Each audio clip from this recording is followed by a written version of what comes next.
Hey, before anything else, on this Wednesday,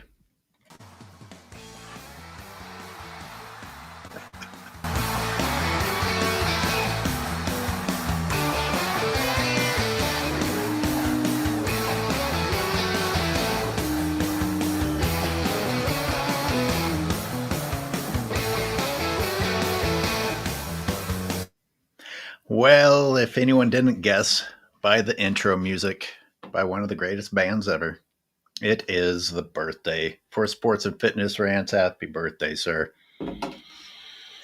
Oh man, thank you very much, my man AOH. Like I said, it's been a pleasure since I've been doing these lives, since we've linked up on YouTube, man. It's been sensational. Thank you for the birthday wishes. Yo, shout out to everybody out there that's been hitting me up on my channel. Like I said, it is truly humbling to have you guys come through, hit me with all these messages. Like I said, it really means a lot. I feel like, we're like a family out here. You guys know me, man. And like I said, it really means a lot. Just turned 45. So shout out to all you guys. Once again, we're back with a Wednesday edition, man.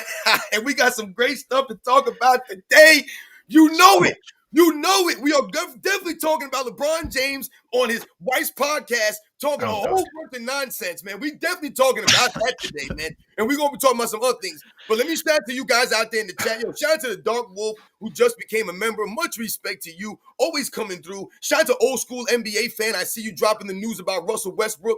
Shout out to you for coming through. Dakota Brock, thank you very much. Lion Tamer 3D, much respect. Renee 43, thank you for coming through. Of course, Sports and Fitness Rants hater coming through. Duggins, thank you very much. One Musketeer, shout out to you. Import AI, my man Armando Ruiz 23 coming through. King Speech Roll course. QB to LB, shout out to you. Roland Curtis, thank you very much. Chase 1738, Rookie 305, my man Rakim the Dream. Shout out to all you guys. Legend, Animaniac 89, Iceman Blazer, Fantasy, what's up? Zizza Plays, you guys know the deal, man. Let's roll. I got to follow that energy up with a little something that I have prepared. KLF is gonna rock you.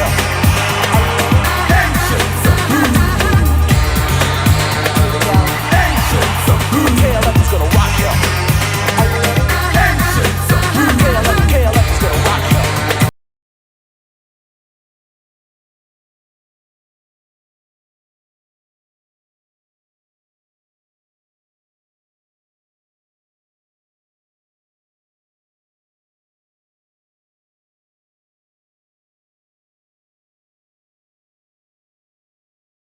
And out. Oh, and Not over Scott Skiles. Say what? That was Scott Skiles that he dunked over there at the end. Shout out to Scott Skiles, who still to this day has the NBA record for most assists in an NBA game. Shout out to Scott Skiles, man. I was thinking, I was trying to think how that popped into my head. It popped into my head with the black sheep we referenced last week. And it's sort of the same time, but I remember there is a singles cover with KLF holding sheep. And I think that subconsciously got into my head. But you remember KLF? Yes. Okay. I hope you didn't Google this. Do you know who the Justified Agents of Moo Moo are? Oh, no, I don't. Okay, but you heard them? I have never heard that before. Okay. They talk about educate us, AOH. They talk about the Justified Agents of Moo Moo throughout that entire album and are chanting Moo Moo and stuff like this. So this is the old man rant part of the show. This shit came out before the internet. Okay. Not before Google, not before Instagram, before the effing internet, people. So the only information you had was whatever was written on the album. And I come from a tiny little town. The only ethnicities were Caucasians and Mexicans. That's it. That's the entire spectrum. And we're thinking the justified ancients of Mumu are some ancient tribe that's really worth like respecting and revering and shit. We're like, oh wow, they're talking about the justified ancients of Mumu. Turns out it's just the previous name of the brand of these two British dudes. It doesn't mean a goddamn thing. You know what's funny? When you think about names, when you think about titles of stuff, you know, sometimes people think that there has to be a meaning or some kind of significance behind something. You know, like you said, a name of a band or the name of an album or the name of a song. You know, I remember this rap group called Daz Effects from back in the day. Shout out to Daz Effects. Anybody remembers Daz Effects? And I remember them, you know, their brand of rap. Like if you think about what they were saying now, you think about some of the lyrics, they weren't making it didn't mean anything. They were just rhyming words. That's essentially what they were doing. You know, bibbidi by ski bop, you know, Scooby Doo and hip hop, and you know, and I'm not saying that, you know, what Rawr, they rawr, like a dungeon dragon. you know, yeah, I'm not saying like what Daz Effects wasn't nice because we all, you know, love Daz Effects. But these are the kinds of things I'm talking about. It was more so about rhyming the words than necessarily having a meaning or something like that. Like you'll hear, you know, some rappers, they tell stories, right? They tell a story when they're rapping. Oh, boy, that came to a sudden end there. Yeah, no, well, no, but that's what you made me think about when you started talking about, you know, like I said, some of this stuff, man. Yeah, and a lot of rock bands, it gets really emotional. It's like, wow, they must be singing about something really important. And sometimes you don't want to learn the lyrics. You know, Def Leppard was very hard to understand what the lead singer was ever saying. And do yourself a favor, don't ever find out. Because you'll be disappointed. But that's what I'm saying. When you think about, you know, see, for me, when I think about music, and you think about some of these, you know, you're mentioning some of these rock bands or some of these heavy metal bands, and you may not necessarily be able to decipher the words, you know, when you're listening to the music. And if you actually do find out the words, you might be like, damn, these people saying some crazy stuff. But when I think about some of those bands, it's about the actual music that they're playing on the instruments. You know, when you talk about some of the guitarists, some of the drummers, what these guys can do, I mean, my goodness, man. You know, when you see some of these guys and they have their, you know, their solos, they call them, right? They'll have a solo, a drum solo, or they'll have a solo. I remember one of my friends growing up was a huge Guns N' Roses fan, right? Huge Guns N' Roses fan, loved Axl Rose. And I remember, to me, I didn't really know that group growing up. I didn't know about Guns N' Roses like that. And I ended up meeting this kid, and he ends up loving Guns N' Roses. He had Guns N' Roses posters on his wall. I had all athletes and, you know, all kinds of sports figures on my walls. And I had some maybe comic book characters, Wolverine and the Punisher. And I remember him talking about this group. And I remember looking into Guns N' Roses. And I find out about this dude, Slash. This guy wears his top hat. He's got this long hair that covers his face. And I'm like, yo, what's up with this dude? And this dude is breaking it down on the guitar, man. I mean, I knew about Jimi Hendrix. I think a lot of brown people know about Jimi Hendrix going on. Everyone knows about Jimi Hendrix. Yeah, man, but especially you black man, and you know about some Jimi Hendrix, man. You think about Wesley Snipes and White Men Can't Jump. We talked about You Can't Hear Jimmy. So when that kind of stuff is not lost on me. The art of the music that these guys can play with the instruments. It's not about them going on a machine and typing in some buttons and playing the music. Like that's what always drove me and, you know, to Stevie Wonder. This guy's a musician. He can play all these different instruments. We have a super chat, and this is from Animaniac. AOH, please don't use copyrighted music anymore. Robin's VOD still has the Black Sheep song on their YouTube. Oh, hey. So when we get off here, let me show you how to go back and remove that later. Yeah, shout out to Animaniac89 for putting that out there. I appreciate you guys looking out for me. My man AOH, like I said, we always try to like have some fun with these live streams, and I'm not too tech savvy. So yeah, shout out to Animaniac. Thank you very much. So speaking of us reflecting on the 80s and 90s, I saw one of your videos, and I didn't listen to it because I didn't want to get any more angry than I already was. But LeBron James claiming he grew up in the 80s and 90s. I'm 10 years older than LeBron James. That's closer to when I grew up. But then him talking about sensitivity, I don't even want to know what he said, but I'm going to find out because you're going to tell me. But this, like, one of the most sensitive people we've ever had in the mainstream, one of the most insecure and insensitive people we've ever had in the mainstream, is talking about what was he being nostalgic? Like, oh, we got to go back to when people were less sensitive. Well, lead the charge, you insensitive bitch. I mean, you sensitive bitch. Sorry. No, you're right. Well, let me give you some context then. And shout out to everybody in the chat. I see you guys all out there. King Shy Solomon, Iceman Blazer. Thank you very much. I see you guys putting out the 80s and the 90s. I see the real Siberians came through. As always, Ebodicus 3421. Thank you very much to you guys for coming through. So let me give some context in how this went down. So, like a lot of you guys might know if you listened to my video earlier, I know AOH you did not. He was on his wife's podcast, right? And the video that I watched, right? So that's funny. That's funny in and of itself. Absolutely, AOH. Just like they were doing Pilates together not that long ago. Now they're doing a podcast together. Now you dragged your wife down to your level. You brought the lying, you brought all the nonsense to your wife's podcast now. And AOH, you know how they started it off? This is how they started off with. They started off with asking LeBron James about integrity. Yes, that's right. Integrity. This is the exact question, AOH. This is what the exact thing they said. I'd like to welcome to my podcast, respectfully, the GOAT. They say this, what she says.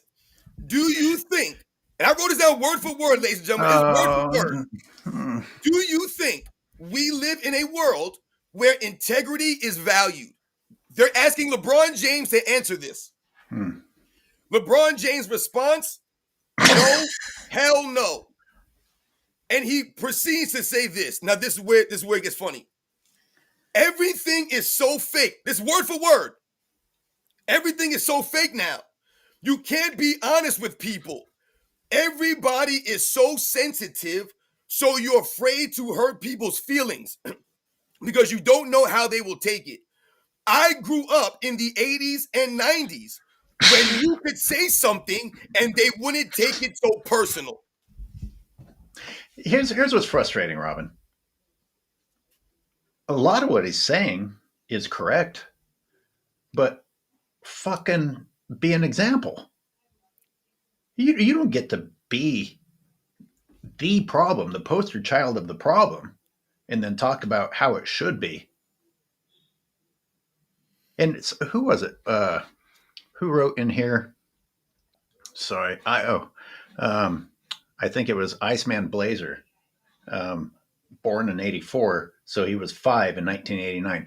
Being 5 at the end of a decade does not count as growing up in that decade. I'm sorry, you're not experiencing anything. You're barely even remembering at that stage. So let's not. I appreciate the context that you provided by stating that was when you were born and you were 5 in '89. I'm sorry, you don't know a goddamn thing about the '80s, right? I mean, I'm not shitting on Iceman Lander. I think that's the point that he's making. But, I'm kind of backtracking by talking about that. Jesus. No, but you made a great point, though, when you said that in some of this response that he had. I mean, first of all, to me, he didn't really answer the question about integrity to me. I don't think he really understands what integrity is and how to explain or give an example of having integrity. So like you said, everything that he says here, some of it I do agree with. I definitely agree with the 80s and the 90s part because that's how I remember growing up. I don't remember growing up with people being so sensitive. As a matter of fact, we've often talked about, and I've mentioned on my channel many times, about I remember as a kid growing up, man, on the school bus on the way to school, man, and we having Yo Mama So Fat dissing contests. Yo Mama talking about people's moms, man. I'm saying people were ruthless. Anyone out there in the comments in the chat, if you guys maybe experienced some of this stuff, I'm just telling you what I experienced in the 80s New York City, man. Now, I'm telling you, people on the back of the bus talking about your mama. Your mama so ugly this, your mama so fat that, your mama so stupid this. All kinds of stuff, man. Dissing contests as kids. So when you talk about having to have a thick skin, there was a saying growing up back in those days that all of us know. It's called sticks and stones may break my bones, but words will never hurt me. And I remember anytime you try to complain to an adult about someone hurting your feelings or saying something to you, they would tell you sticks and stones, kid. Sticks and stones.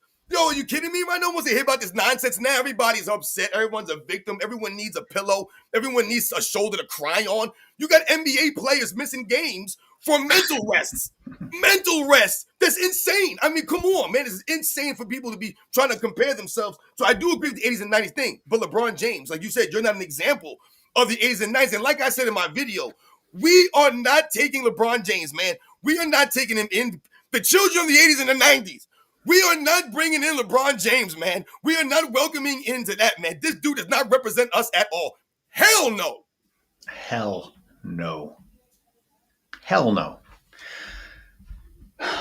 Yeah, I think therapy became like a trending thing somewhere in the early 90s, mid 90s.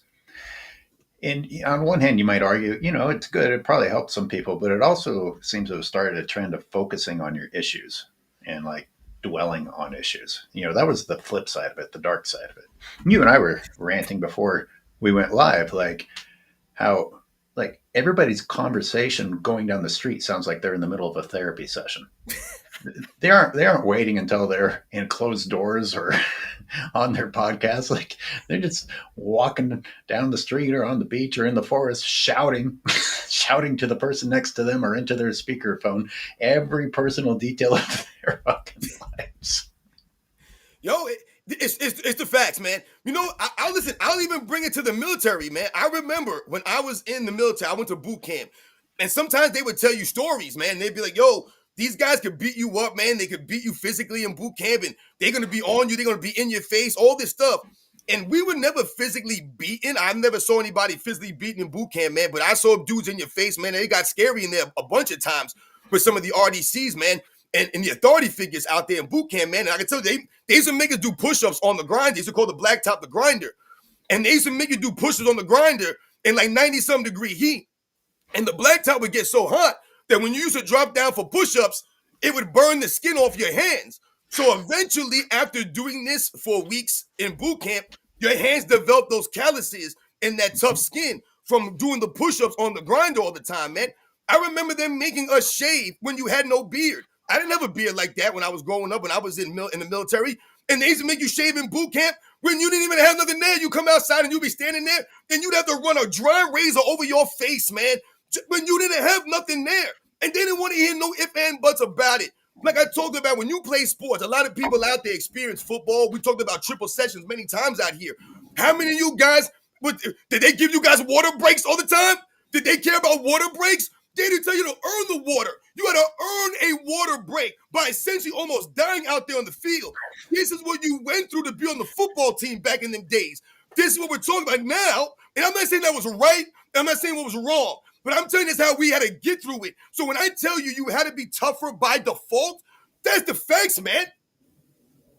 So speaking of sensitivity, that gives me an excuse to bring this up. I just caught a glance at a couple of comments of our last live, and somebody was offended about the golden calf and the Israelites, and that I was like taking a shot at Israelites.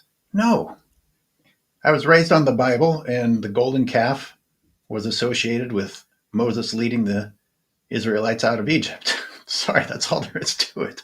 If there's a more famous golden calf, I'll fucking reference that. Damn, people. Yo, man, stop looking for shit to be upset about. Absolutely. That's what I'm saying, right? Everyone being sensitive, like you just mentioned, AOH. I mean, that's a perfect example of people looking for something to be upset about. Like I'll go right back to the same thing that I talked about before. To me, it speaks volumes of where we're at society as far as sensitivities goes. Where's Mrs. Butterworth at, man? I ask everybody out there, right? Or Aunt Jemima, whoever the hell it was. One of them they got rid of. Where they at, man? This is where we're at now. You can't even have a damn syrup with a bottle with a lady on it, man? Like, come on, man. Like, it's insane. Listen, man. They got rid of the Redskins in the NFL. And I'm not saying it's right or wrong, but what are we doing here? That's not a problem. If you think that's the problem in society, that we had a football team in the NFL named the Redskins, you think that's where the problems lie? Come on, man. We got bigger problems than this, man. People are worried about the wrong things out here, man. It's just weird to me, man. It really is sometimes. I don't get it. Well, let's bring it to me.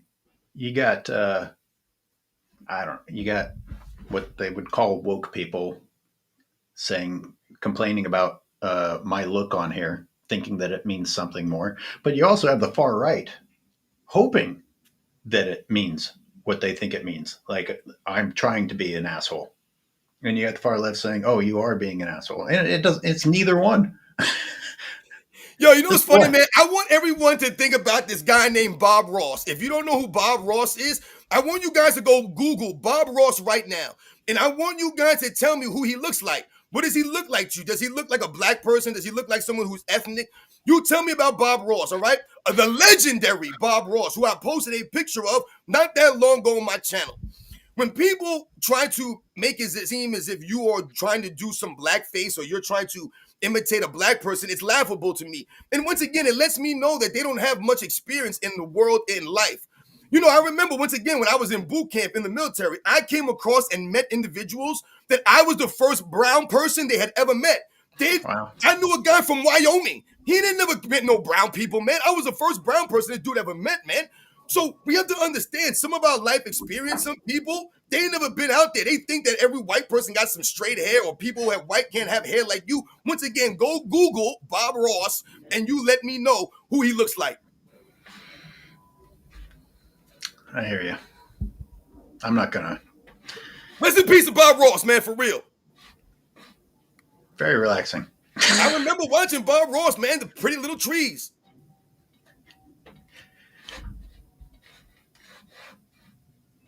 Yo, but hold on. We got to continue this, though. Oh, really? We must continue to what LeBron James was saying. We have to bring it back here. Oh, the verbatim quotes? Oh, yeah. No, we got to bring it back. We got to bring it back. We got to keep bringing it back here. We can't just, like, when he talks about the 80s or the 90s, and he starts talking about how people take things personal, like you said, there's too many instances of LeBron James taking things personal. When you have that girl removed from the stands and point at her out like that, the way you pointed her out, you're the poster boy for sensitive. Come on. That's insane for you to act like you're not sensitive, that you're representing the 80s and the 90s. Come on. We talk about the 80s and the 90s NBA players, and we talk about things like load managing. The 80s and the 90s guys, they had a sense of obligation to go out there and earn it. Once again, they play with the love of the game. That's what we got in the 80s and the 90s. That's what I get from the 80s and the 90s. This is representing the 80s and the 90s, man. What LeBron James representing is not the 80s and 90s. I've said on my channel before, LeBron James claims to be a Michael Jordan fan. He knew Michael Jordan growing up. I was watching Michael Jordan. I know Michael Jordan, man. That's Black Jesus. I can't believe I wear number 23 for Michael Jordan. But yet he acts as if he doesn't even know Michael Jordan's career. Like you never watched him in the 80s and the 90s. You act like you never watched this dude. You don't know what he was doing, what he went through, how he went through it, how he went about his business. No one's telling you to be like Kobe Bryant and try to be like Michael Jordan like that. No one wants you to play like him or talk like him or walk like him. But damn it, you should look at Michael Jordan as an example of how you should carry yourself and how you should compete and how you should go about your business. The man laid the blueprint and you ignored it.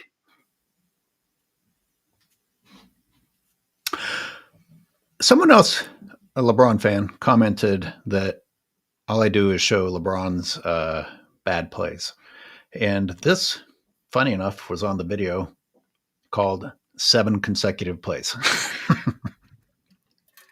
I'm like, do you know what consecutive means? The whole point of the video is that I don't have to pick anything out. I'm like, this is what the game looks like. And I couldn't get past one possession without having to break it down. Oh, boy. AOH, you're leading me right into another great point there when you said what you just said right there. Great. And sensational for you to say this when you talk about how people will say that you just, highlighting the negative plays of LeBron James. All you guys do is be negative about LeBron James. Listen, we've never lied about LeBron James on these live streams, on our channels. I've told you guys all the time, what my man AOH is giving you is the visual. He's giving you guys the video, man. everything that I'm giving you the audio of.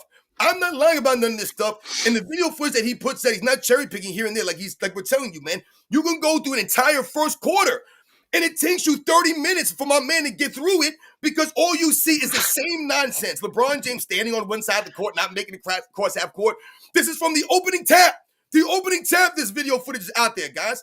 So we have to understand, like I said, and it makes me think about something that I'm always talking about. When I talk about the caliber of people that come to our live streams, the caliber of people who come to our videos and our channel. When I talk about the true basketball fans, it's not about everyone out here thinking that Michael Jordan's the greatest of all time or them agreeing with everything we're saying. But I'm telling you guys, man, we're trying to give you guys some perspective and context here, man. And we're talking about the facts, man. We're giving you guys, like I said, historical perspective here. These people on these other platforms, you see some of these weak channels like the GOAT James Kingdom. I've seen some of you guys mention them in the chat. You know, these FYF Clown, some of these other fools I just found out about, the Scorer Society, and some of these other idiots out here. When you look at the comment section of their videos, when you look at the live streams that they've done and the people that comment on this stuff, nothing is ever accurate. They're just lies on top of lies. As a matter of fact, I made a video about the Scorer Society, and now they were talking about how Michael Jordan fans only talk about Michael Jordan as if he played 6 years. We never talk about any of the other years, only the 6-0 and the 6 years he won. That's how he says Michael Jordan fans are all casuals. And I go to the comment section of this video, and what do I see? People making more lies to support the lies that he was saying in that video. One guy actually said that Michael Jordan never faced a 25-point per game score in the finals. And I thought to myself when I saw the comment, not necessarily if it was right or wrong, because I couldn't be accurate off the top of my head if that was actually true. But I thought to myself, what difference does it make? What are we trying to say here? It doesn't add up. LeBron James fans, his fan base, their content and the people that come there, they create these weird, like I said, lies and narratives that don't even make any sense. Even if that was true, because I looked into it, and of course it's not true, but even if it was true, what does it even mean? It doesn't mean anything. Miguel says LeBron wouldn't know how to handle a yo mama joke and have a comeback. Well, I'd actually probably have more sensitivity in class than to even do a mama joke on LeBron, considering what happened with LeBron's mom and his teammate. Well, I mean, it's obvious LeBron James can't take no jokes like that because that's why he had that girl removed from the stadium. Remember, she, I guess, said something about his kids or something, or allegedly that's what happened. Sensitive. I do have a couple of LeBron James plays from 2020 that I'm going to pull up here in a second. Karl Malone, Barkley, Magic, and Clyde. At King to be 25. To be 25 again. Yeah, Rob and I were just saying we'll keep the knowledge of getting older, but I think mid-20s is where I would stop aging physically.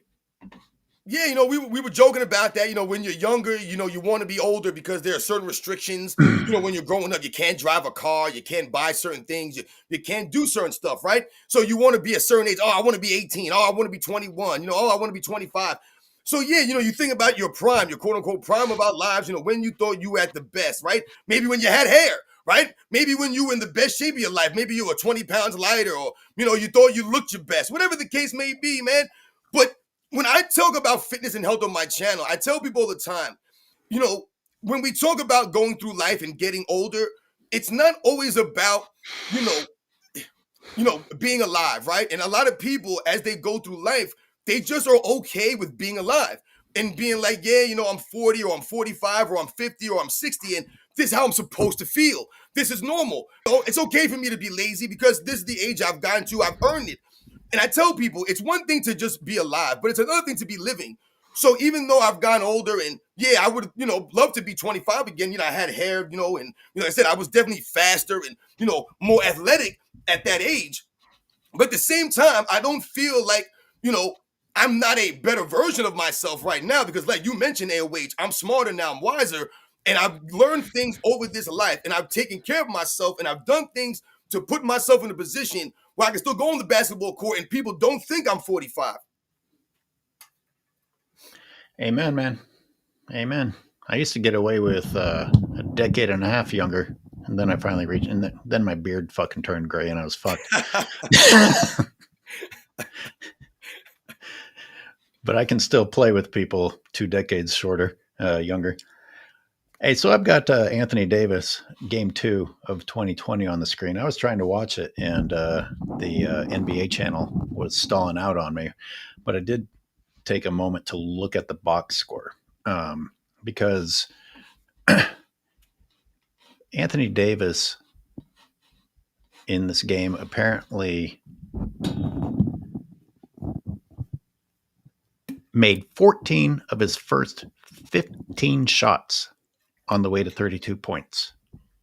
14 of his first 15 shots. How this guy didn't win MVP? But guess what? LeBron scored 33. AD scored 32.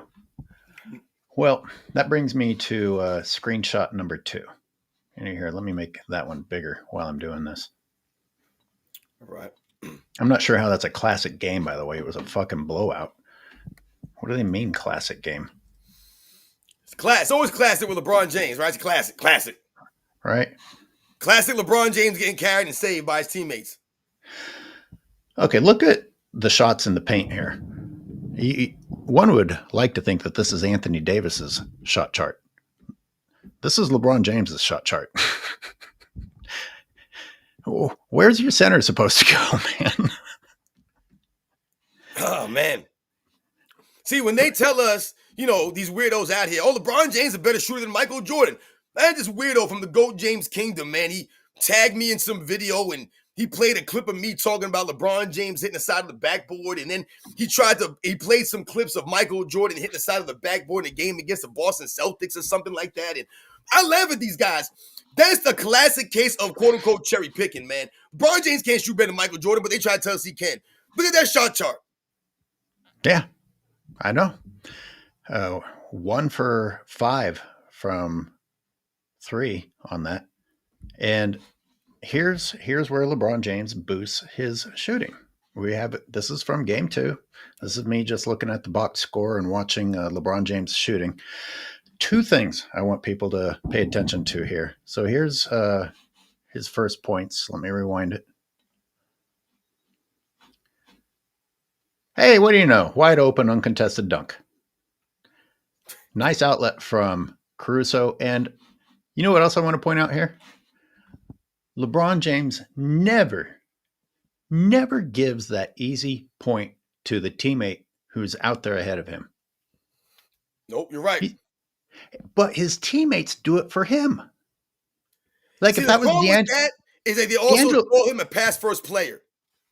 Right. Like D Wade or D'Angelo Russell will do something like bounce it off the backboard or throw a bounce pass to him so that he can do a dunk. LeBron just keeps dribbling this. Hey, I'm gonna boost my points and fuck my teammates.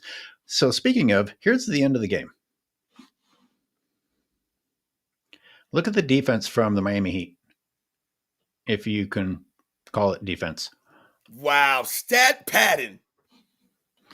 Well, you're correct. And let me get us off to the side here. Up by 20. Up by 20 in there hitting layups and stuff, man. Weird stuff. I saw someone in the chat put that, I think it was King Shot Solomon. I don't know what the hell you talking about. You better slow your roll. Said LeBron James a better 3-point shooter than Michael Jordan. You guys are weird, man. Like, hold on, man. Like, how? How is this? Tell me how. If who do you want taking a 3-point shot? LeBron James or Michael Jordan? Stop the nonsense. Come on, you guys. That's some weird GOAT James Kingdom stuff. LeBron James a better 3-point shooter. Come on, man. Stop. Don't be drinking the Kool-Aid, King Shot Solomon. I'll say in the age of 3-point shooting, when LeBron James shamelessly will go 0 for 8, 0 for 7, 1 for 7, and just keep shooting every game. Yep.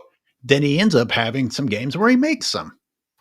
The man can't even shoot free throws, but you're going to sit here and tell me he's a better 3-point shooter than Michael Jordan? He's airballing free throws religiously. Come on, man. Stop it. Look at this. Oh, we have to listen. This is what happens. This is what happened. My man, King Shot Solomon, you are completely lost right here. He shoots higher from 3, has better totals, and has better overall numbers from everywhere in the... Oh, boy. My God. Overall numbers of everywhere on the floor. I asked you a simple question. I'm talking about a real basketball question. You need a 3-point shot to win a game. You're taking LeBron James over Michael Jordan. Y'all don't worry about those numbers. You guys are weird, man. Oh, goodness gracious. Oh, good Lord. I got to finish with this clip. Yeah, I got to please. finish with this clip because I don't know how many people saw the detail that you saw. Get me off to the side again. Guys, that's 20 points with 2 minutes left. 101 to 81 with 2 minutes to go. LeBron James still in the game. I just made Why? a video Why is he about in the this. game? Why is he in the game?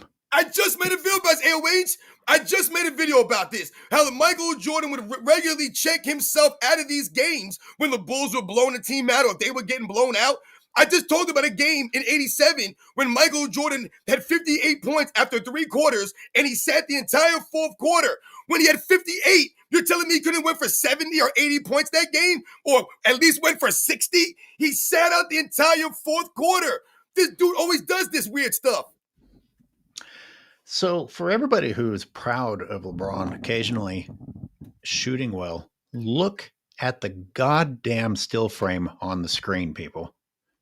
Look at the game of basketball that he's shooting threes in. Guys, if you're allowed to fucking miss wide open threes 8 times a game and you're forgiven by your coach and he says, go back and do it again, I'll shoot 50 goddamn percent in the NBA. If you're never going to punish me for being a terrible 3-point shooter, eventually I'm going to fucking make some, especially when the defense looks like this. That's an NBA game. What? Measure that for me. What's the closest defender to him? And what you're talking about, AOH, this is great, AOH, because what you're doing is highlighting that guy who talked about King Shy about LeBron James' 3-point percentages. And what are you proud of here, shots. King Shy? What are you proud of here? These are the shots he's shooting, man. That's why it's not the same. You can't tell me that LeBron James is a better 3-point shooter. He's not a better shooter. He can't shoot. The shots that he gets, that he's allowed to shoot, are not the same shots that Michael Jordan was shooting, my man. No one's giving Michael Jordan open 3-point shots or open shots in general. If LeBron James is a great 3-point shooter and he shoots all these threes, he's been in all these NBA finals, then how come he doesn't have the record for the most 3.5? I mean, come on, man. There's a few things here. This is typical looking defense in the NBA now, especially against LeBron James, whom they don't take seriously as a perimeter shooter. And another thing is the game's over. The other team is not, like, oh, don't rush, don't, foul. And they don't even attempt to stop him after he bricks it. And then he goes in for the layup. Like, it's garbage time, people. And when is LeBron James, we all know, even fanboys, if you want to go look at the stats, when does LeBron at his peak? When the game doesn't fucking matter, when the game's out of hand. Either you're getting blown out or you're blowing them out and the game's out of reach. People, that's nothing to be proud of. You made another great point right there, AOH. LeBron James is a world-class front runner. Wow, that was an amazing layup. Yep, go to point total. Remember when Anthony Davis dropped 40 points and 20 rebounds in the play-in or the in-season tournament championship, and they gave LeBron James the MVP? Imagine if Scottie Pippen dropped 40 and 20 in a game, and they gave the MVP to Jordan. The LeBron James fans would be talking about that every day, man. Oh, man, Scottie Pippen dropped 40 points and 20 rebounds. He ain't get the MVP. They would never let it go. That is a good point.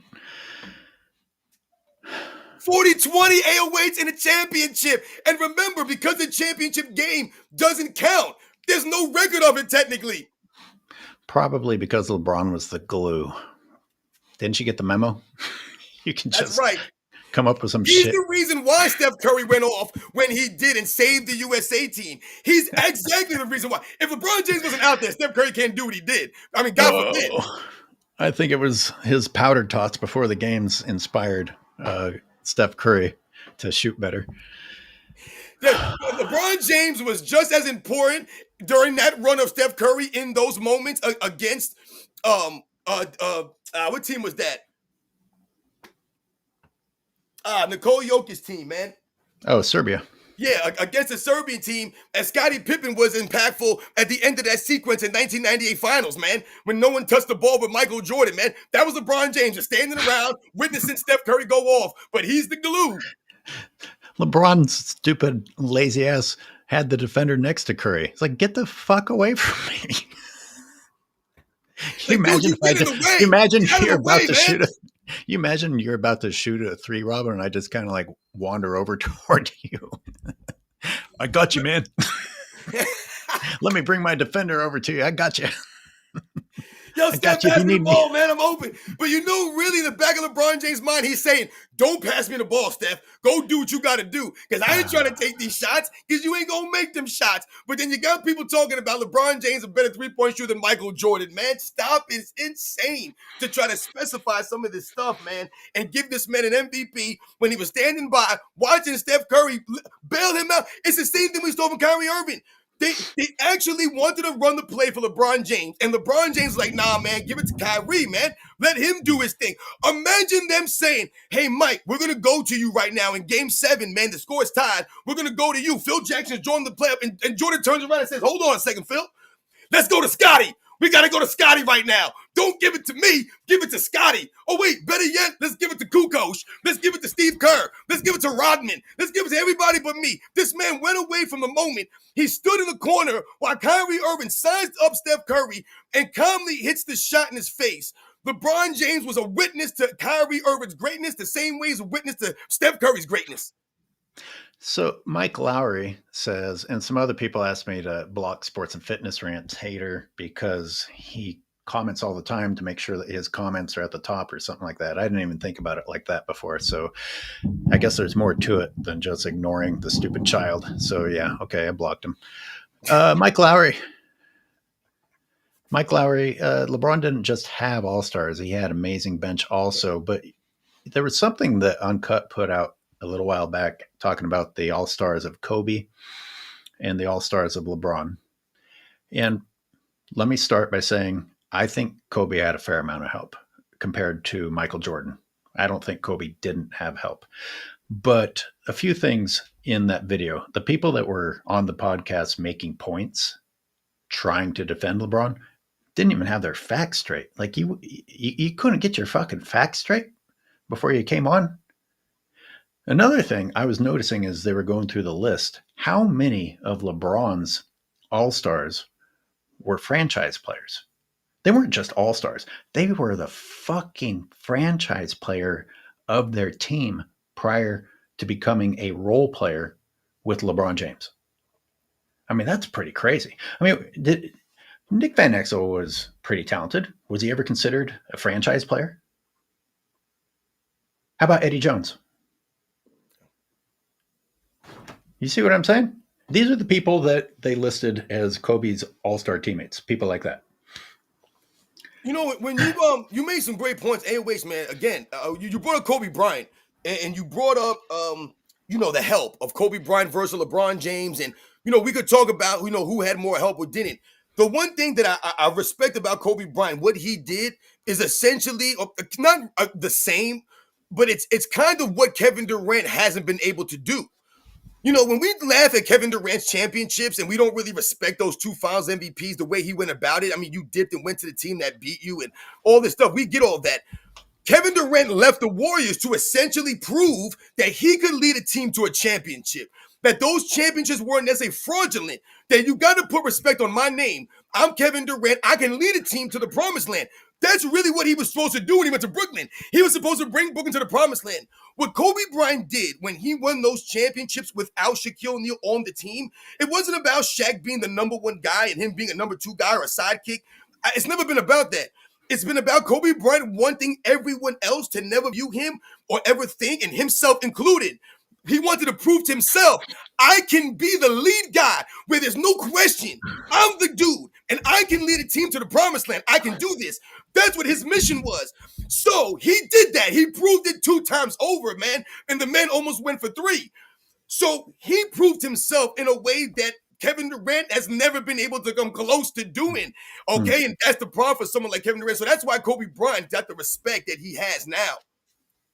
I got a couple of questions about specific players, and I see some people in the comments are kind of thinking along the same lines.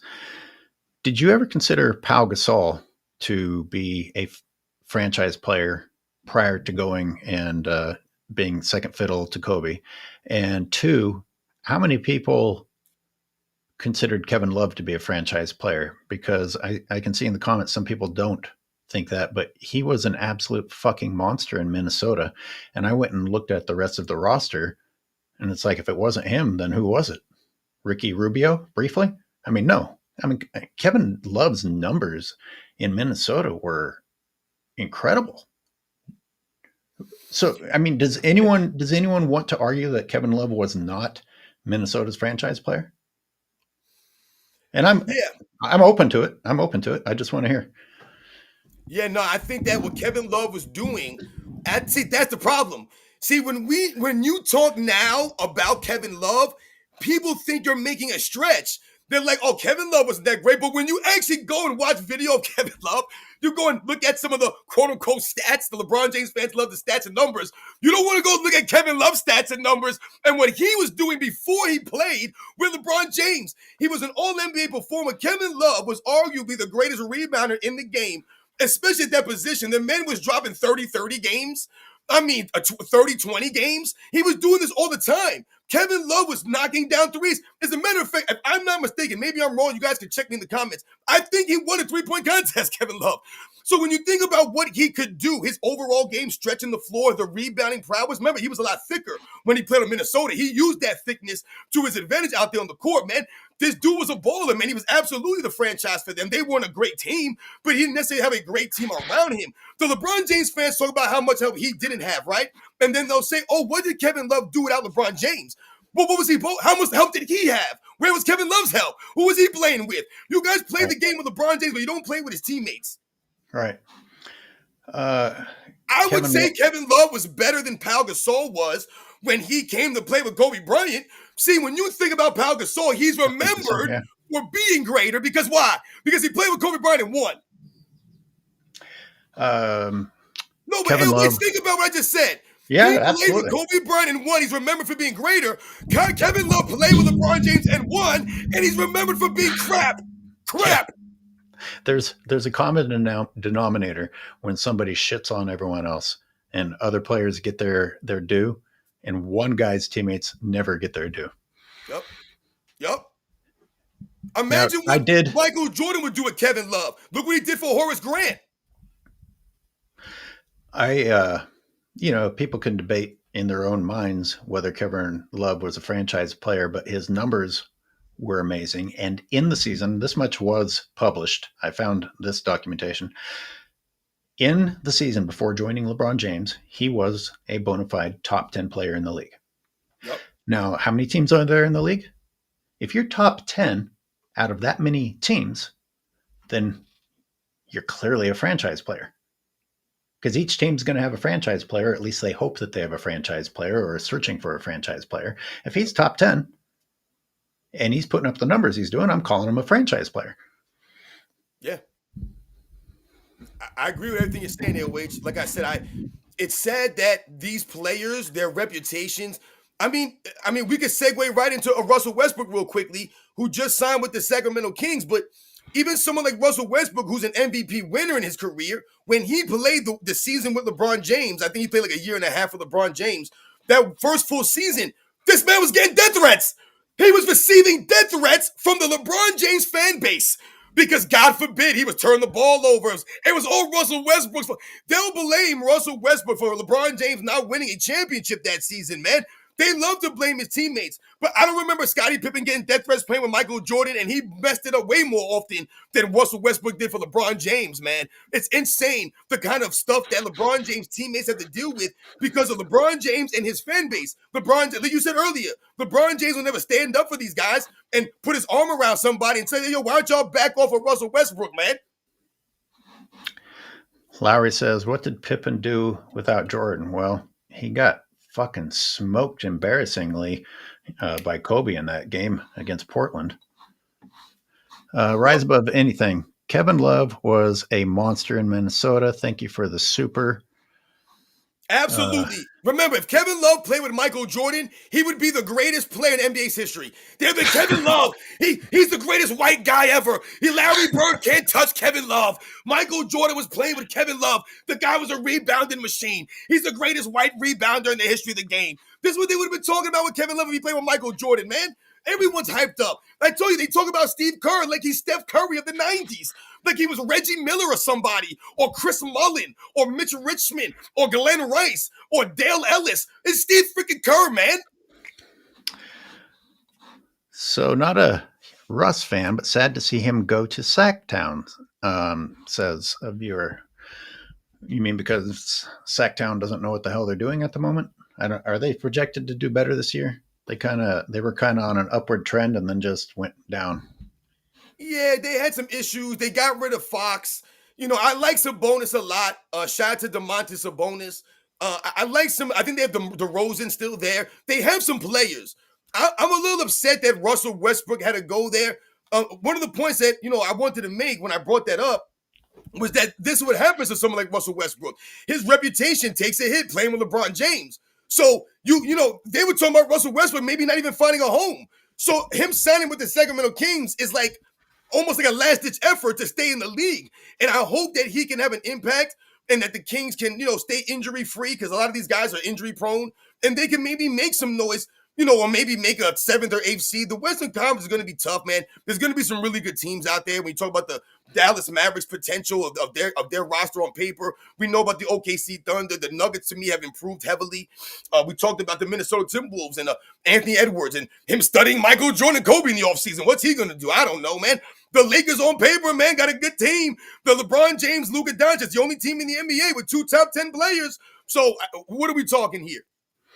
Yeah, with LeBron out of the way, Luka's starting to look like himself.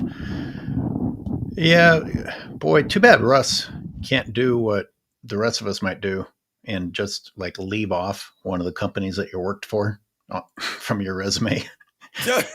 This is too much public spotlight, but definitely that time in LA, Russ was just getting blamed for everything. Yep. And he kept a good face about him, but he had to have been feeling a little mental toll.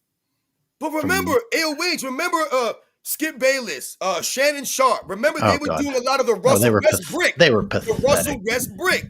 So this guy remember his wife had to come out and say something about the family name, and Russell Westbrook got upset because they were trashing his family name. I mean, this is where we were at, playing with LeBron James. Shannon Sharp was doing everything in his power to sabotage Russell Westbrook. And as you said, Skip Bayless was right there for it. Yep. Now, occasionally, Skip would spin it and show a few things of LeBron and be like, hey, that was Westbrookian. Yep. I guess that's kind of like saying, hey, LeBron's doing it too, but you're still shitting on Westbrook's name. Really, what should be said is that's LeBronian because he does it consistently. I feel like a lot of Russell Westbrook's game is predicated on him causing chaos. That's how I've always looked at Russell Westbrook. He's been a guy who's used his athleticism to his advantage. My only knock on Russell Westbrook, or one of my main things about him is, and I think all of us feel the same way, is that he's really lacked adjustments throughout his career. He hasn't been able to reel it in. And I think the reason is because if he ever tried to reel it in, then he wouldn't be Russell Westbrook. So he's got the gift and the curse there. And I think what Russell Westbrook really needed in his career is he needed a really strong leader. He played with Kevin Durant. He's not a leader, Kevin Durant. He didn't play with a strong leader like that. He needed somebody, and he had Nikola Jokic last year, but I think it's a different dynamic at this point in time of his career. But he needed someone really to take him under his wing and really help guide Russell Westbrook, because to me, Russell Westbrook had potentials.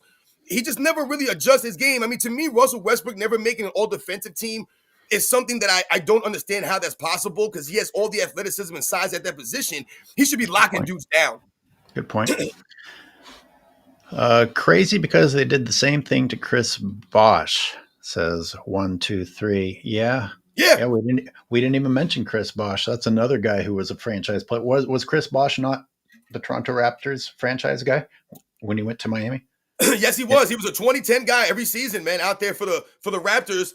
Like I said, the Raptors are one of those teams, the same thing like the Minnesota Timberwolves. they were a first round exit. They were one of those teams that was, maybe make the playoffs and get bumped out in the first round. And Chris Bosh didn't play with a lot of big name guys. He had some quality players on that team. He had some solid role guys, but he never had if he's your franchise player, he never had a real true number two. So for me, the Toronto Raptors were just a team that they needed some pieces. They were never going to be a great team, but Chris Bosh was a very good player. And like we mentioned, he's not remembered for being anything like he was. He's being remembered for being less than, because he had to adjust and mold his game to ultimately help LeBron James. And we've got a super from AR23. Go ahead. Yeah, shout out to my man Armando Ruiz for coming through as always. Love finished 6th in MVP voting in 2012. A few years later, he joins the system and is turned into a spectator on the wing. He killed Russ in Love's game. Absolutely. Thank you for mentioning that, man. 6th in MVP voting in 2012. And like I said, this is in a very competitive time. Kevin Love, and like I said, what he was doing on the Minnesota Timberwolves, who didn't have a lot of talent in the Western Conference. Did you have any more verbatim quotes from the podcast, or did you get through them all? Because I think I took us off that path. Yeah, well, I mean, I don't know. I know that there's one thing that you don't appreciate from LeBron James is how he speaks. And at the end of this little, I guess, answering of the question or whatever he was doing here, at the very end, after he said he was, born in the 80s and the 90s, and, people wouldn't take things so personal back then. He said that people now try to act as if every time you say something, you're talking directly to them. That's what he's saying here. And he said he follows that up by using the N-word and dropping the F-bomb, because this is what LeBron James has to do. He has to always, at any time you heard LeBron James speak on a microphone, he has to throw in some weird slang, or like I said, the N-word or MFer or whatever it is. The actual N-word? He has to, he actually said the F-word. With ER, not even AR? No, he said ING. F-U-C-K-I-N-G. The F word? Yeah, he said N-word, I'm not effing talking about you. That's what he was saying. He's talking about people thinking that he's talking about them, or people thinking that you're talking about them, and people taking it personally and people taking it sensitively. And like you said, it's the same thing. Dude, who the hell are you to talk about this stuff? But I just find that he's always got to curse and say some weird stuff, man. Did he spell the N-word correctly when he sprayed it on his own house, by the way? That's another great question. Because does that show integrity? That's not integrity. Fake reading books, that's not showing integrity. That's speculation. We don't have actual complete proof on that one. That's as close to speculation as we get on here. But his gameplay is undeniable proof. Happy Born Day, Robin. Appreciate all your videos, says Rise Above Anything. Wow. Thanks a lot. I appreciate it. Rise above anything. Thank you very much. A true supporter, always coming through. Thank you very much. Like I said, it means a lot when you guys come through all the time and support us, man. Thank you. McZuggins wants to call in. You wanna do calls? I gotta get going here. I do, man. Okay. It's getting a little late, man. And I got a family dinner and stuff, and everybody's probably waiting for me. I was gonna actually say that I gotta wrap it up in a couple minutes here. Sounds good. Sorry, McZuggins. Yeah, my fault, McZuggins. My bad. Like I said, I didn't realize, we were gonna do anything. I was actually just gonna say, man, I gotta wrap it up soon here in a couple minutes. Perfect. Thanks everybody for joining us on this Wednesday. Robin, you want to send us off? Want me to send us off with KLF or the Beatles? Oh man, it's a great choice. I mean, I don't know, man. Go with the Beatles, man.